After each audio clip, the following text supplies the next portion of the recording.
आप सुन रहे थे इस पुराण के अंतर्गत माता अरुंधति के द्वारा यह पूछा गया था सावित्री को, देवी पतिव्रताओं में तुमने एक दिव्य स्थान प्राप्त किया। काल के गाल में से तुम अपने पति को जीवित लेकर के आई। 100 धार्मिक पुत्रों को तुमने जन्म दिया। तुम्हारी चर्चा देवराज इंद्र के यहां तक पहुंची, सची तुम्हारे प्रमाण देने लगी। यह सब तुम्हें कैसे प्राप्त हुआ? मेरी माताएं भगनियां, आपके मतलब की बात है, इसको आप जरूर सुन लीजिएगा। पुरुषों के लिए भी ये जरूरी बात है, ये सुन लें। क्या माताएं शंकर की पूजा कर सकती हैं क्या? उसी प्रश्न के समाधान में इतनी सी कथा है। ये काहे मां, मेरे सास ससुर को आंखें नहीं थी, हम सब जन वन में गुजारा करते थे। पेड़ के नीचे ही झोंपड़ी बना रखी थी, लेकिन झोंपड़ी अपनी थी, राजमहलों का आनंद देती थी। उसी वन में, उस जंगल में एक महादेव का मंदिर होता था। मैं और मेरे पति दोनों उस मंदिर में सुबह शाम जाते थे। और क्या करते थे? कृतम सम्मार्जनम भक्त्या गोमयोनोपलेपनम। मैं उस मंदिर की गोबर से लिपाई करती थी और मेरे पति ऊपर से पानी डालते थे उसमें। पहले मैं उसमें झाड़ू लगाती थी और उसके तत्पश्चात मैं गाय का गोबर लाकर इकट्ठा करके उसमें मिट्टी डाल के, पति मेरे उसमें जल डालते थे और मैं उस मंदिर में, शिवालय था, शंकर जी का मंदिर था, मैं उसमें लिपाई करती थी। आप मंदिर में अर्घ चढ़ाते हैं, लोटा चढ़ाते हैं, बहुत बड़ा पुण्य है। मंदिरों की साफ सफाई पर ध्यान रखते हैं, ये उससे भी ज्यादा पुण्य है। वहां कोई सेवा कर देते हैं, ये उससे भी ज्यादा पुण्य है। आपको तीर्थ में रहने का मौका मिल जाए ये पुण्य है, लेकिन तीर्थ में रहकर कोई सेवा मिल जाए ये महापुण्य है। ये सबको नहीं मिल पाती है। आप ये मत सोचिएगा कि सेवा हमें बताई नहीं गई। सेवा बताई नहीं जाती, सेवा तो पकड़ ली जाती है। बताने से क्या तो क्या है, सेवा बताई थोड़ी जाती है, सेवा पकड़ ली जाती है। ये तो देखिए, वो हनुमान नाटक में एक बड़ी सुंदर कथा आती है। 1 मिनट लूंगा, बता दूं है? हनुमान नाटक में एक कथा आती है कि माता जानकी ने एक दिन लक्ष्मण को कहा कि सुनो, हनुमान जी 24 घंटा यहीं राम भगवान के पांव में चिपटा बैठा रहता है, चरणों में। सेवाधारियों की एक नई सूची बनाई जाए और उस सूची में कहीं हनुमान का नाम ना हो। तो एक सूची बना के तैयार की। हनुमान जी सरयू नहाने को गए थे उस समय, तो वो बना करके तैयार कर दी। इतने में हनुमान जी आए तो दरवाजा बंद, लखन बाहर खड़े थे। हनुमान जी ने कहा कि अंदर क्यों नहीं जाने देते? कहा नई सूची बनी है, उसमें सेवा में, भगवान की सेवा में, मैं खोलो, तुम्हारा हनुमान कहीं नाम नहीं है। हनुमान ने कहा कोई बात नहीं है, तो एक बार सूची दिखा तो दो। रिजल्ट आया है, यदि कोई फेल हो गया है चलो कोई बात नहीं है, थोड़ा रिजल्ट का पन्ना तो दिखा दो। फेल हो गए ठीक है, माने लेते हैं, लेकिन तसल्ली मिल जाएगी।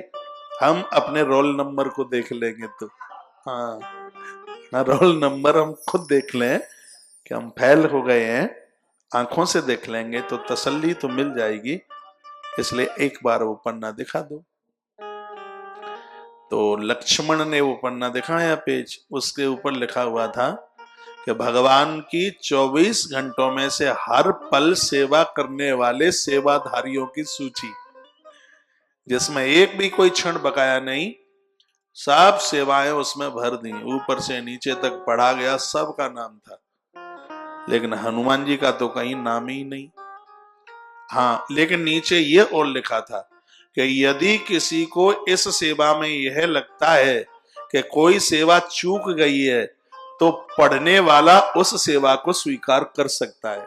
इस सूची को पढ़ने वाला उस सेवा को स्वीकार कर सकता है। वो बड़ी बारीकी से बनाई थी,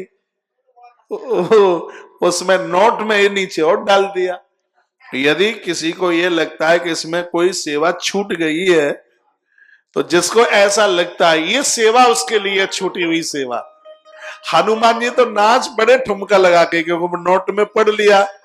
तो लक्ष्मण ने कहा नाचते क्यों हो, तुम्हारा कहीं नाम नहीं है, क्योंकि सेवा तो सब हो गई है, कोई सेवा छूटी नहीं। राम जी इतने में आ गए। राम जी ने कहा सेवा छूटी है। क्या सेवा छूटी है? मैं बताऊं कि मेरा हनुमान ही बताएगा। हनुमान जी ने कहा भगवान आप ना बोले, वो मुझे भी पता है कि सेवा छूटी है। राम जी ने कहा हनुमान बोल कौन सी सेवा छूटी है। हनुमान जी की आंखें गीली हो गई। कहा मेरे भगवान को वासी आएगी तो चुटकी तो हनुमान ही बजाएगा। ये सेवा हनुमान। तो सेवा कोई बताई थोड़ी जाती, सेवा पकड़ ली जाती है। सेवा सेवा तो तीर्थ में आप वास करते हैं, ये बहुत बड़ा पुण्य है। और तीर्थ में रह करके सेवा मिल जाए, ये महापुण्य है, महापुण्य। हम लोग तीर्थ में रह रहे हैं, ये प्रश्नता है, लेकिन तीर्थ में रह करके ये सेवाएं भगवान ने दी हैं, इसमें बहुत खुशी होती है, इसमें बहुत प्रसन्नता होती है। यहाँ सब आशीर्वाद, प्रकृति आशीर्वाद दे रही है। यहाँ तो जमुना मैया भी आशीर्वाद दे रही है, क्योंकि साल में 2-4 बार मैया की चुनरी का प्रोग्राम चलता रहता है। अंदर रहने वाले कछुआ आशीर्वाद दे रहे हैं, मछलियां आशीर्वाद दे रही हैं, क्योंकि उनके भोजन की व्यवस्था हो रही है। कबूतर आशीर्वाद दे रहे हैं, बरगद और पीपल के नीचे रेंगती हुई चींटियां भी आशीर्वाद दे रही हैं। और यहाँ के हमारे दोस्त तो महाराज पोटला खोल रहे हैं आशीर्वाद का। हमारे वंदरों ने तो बड़ा आशीर्वाद, भारी आशीर्वाद। तो ये सेवा का जो कार्य है वो बड़ा अद्भुत आनंद दे रहा है। तो यही बात यहाँ पर कही गई, कृतम सम्मार्जनम भक्त्या, रो पड़ी हुए है। कहने लगी सावित्री का हे माँ, ये महादेव की ही कृपा थी, नहीं तो लोग तो बहुत वहां उस वन में रहते थे, लेकिन ये तो किसी के मन में विचार ही नहीं आया। एक बार मेरे पति बोले थे कि यहाँ का स्थान खुरदुरा पड़ा हुआ है, क्यों नहीं इसको हम ठीक से कर दें, इसकी हम लिपाई कर दें। तो मैंने कहा बिल्कुल ये तो अच्छा होगा। तो मैंने गैया का गोबर इकट्ठा किया, उन्होंने पानी डाला और हमने उसकी लिपाई शुरू कर दी। और फिर तो ऐसी आदत में वह बात पड़ गई कि हर तीसरे दिन, चौथे दिन, 5वें दिन जैसे भी समय टाइम मिलता था और हम मंदिर में जाकर के उसकी लिपाई करते थे, उसकी लिपाई करते थे। ये बात माँ सुना रही थी। और एक दिन की यह बात थी कि वहां जो शंकर की जो पिंडी थी, उस पिंडी में से एकाएक आवाज आई। सुन लो क्या आवाज आई, ये कथा आपने नहीं सुनी होगी। सावित्री माता कहती है कि उस पिंडी में से आवाज आई। क्या आवाज आई? कि प्रातिशाशेष कामानाम ददीक्षीरम फलम शुभ है। कहा बेटी हम ये चाहते हैं, हम बहुत लंबे समय के पुरातन काल के यहाँ इस मंदिर में बैठे हैं, हमारी स्थापना करने वाले भी पधरा गए, ऊपर चले गए, हमारे ऊपर दूध दही से अभिषेक नहीं हुआ बेटी, इसलिए दूध दही से, पंचामृत से हमारा अभिषेक कर दीजिए। सावित्री बोली। पिंडी में से आवाज आ रही थी और हमने ये आवाज सुन ली। तो हम एक महात्मा जी के यहाँ रोज जाते थे और वहां से हम दूध गौ माता का लेके आते। कच्चे दूध से, दही से हम रोजाना भगवान महादेव का अभिषेक करते थे। ये स्वयं मैया बता रही है। माता कहते आह्लाद परम स्वास्थ्य आरोग्यम चार वेगता प्राप्तिष्ठा शेष कामानम दधिक क्षीर फलम शुभे। दही और दूध से भगवान शंकर को हमने स्नान कराया तो उसके परिणाम ये होने लगे, हमें आनंद और दिव्य स्वास्थ्य की प्राप्ति हो रही थी। और माँ आपने जो हमें पूछा था ना कि देवी तुम्हारी देह में से सुगंधी बहुत आती है, तो तीर्थोदकम सुगंधैश स्नापितो यद्दुमापति, इसमें लिखा हुआ है कि तीर्थ में रहने वाले लोग भगवान का भजन करते हैं, जप करते हैं, स्वाध्याय चिंतन करते हैं, देवी देवताओं का पंचामृत से स्नान कराते हैं। तो मैया भगवान महादेव ने खुद पिंडी में से बोला था कि उनके हृदय में वासना की दुर्गंध नहीं, उनकी देह में से उपासना की सुगंध उमड़ती है। ये भगवान महादेव ने कृपा करी। हम रोज पंचामृत से भगवान को स्नान कराते रहे। ये बात मां सावित्री के लिए ही नहीं, ये बात हमारे और आपके लिए है। खाने में दूध कम खर्च कर लें, खाने में दही कम खर्च कर लें। सत्यवान के प्राणों के रक्षक भगवान महाकाल महादेव बने। ये करती रही थी वह देवी, आज वह बता रही है मुझे 100 पुत्र मिले।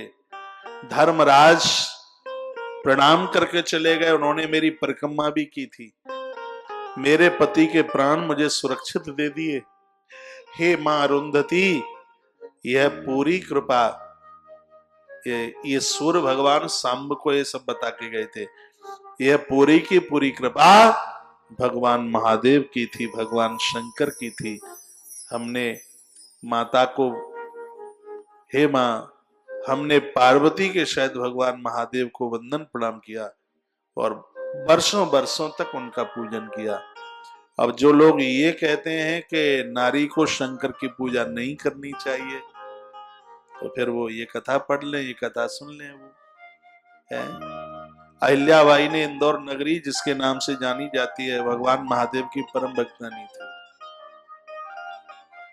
माता कौशल्या परम भक्तानी और शंकर की कृपा से स्वयं परमात्मा राम बनकर के आए उनके यहाँ।